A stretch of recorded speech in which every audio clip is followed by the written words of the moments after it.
Hi friends, welcome to మహా investor channel. మనం ఇప్పుడు చూస్తున్న ఈ పెద్దానికి గత కొంతకాలంగా అనారోగ్యంతో బాధపడుతున్నారు. అయినా సరే ఆయన కృషి పట్టుదల ముందు ఆ అనారోగ్యం అనేది ఎందుకు పనికిరాదు ఫ్రెండ్స్. ఎందుకంటే ఈ పెద్దానికి ఎవరి మీద ఆధారపడి జీవనం సాగించడం ఇష్టం లేదు ఫ్రెండ్స్. మొదటి నుంచి కూడా తాడి చెట్లెక్కి కళ్ళు తీసి కళ్ళు నమ్ముకొని జీవనం సాగించడం వీళ్ళకి అలవాటు ఫ్రెండ్స్. ఇప్పుడు హెల్త్ బాగలేదని ఈ పెద్ద ఆయన ఆ వృత్తిని వదిలేయకోకుండా ఇలా ఒక మిషన్ తయారు చేసుకొని స్వయంగా ఎక్కి మళ్ళీ కళ్ళు తీసుకొని జీవనం సాగిస్తున్నారు ఫ్రెండ్స్.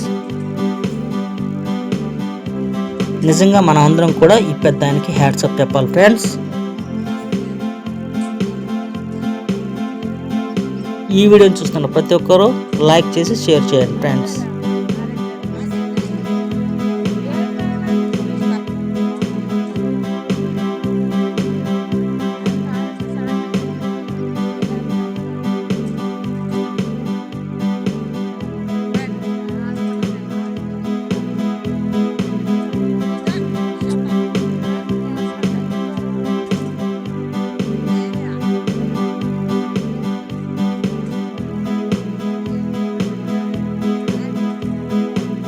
మరొక వీడియోలో మళ్ళీ కలుద్దాం. Bye friends.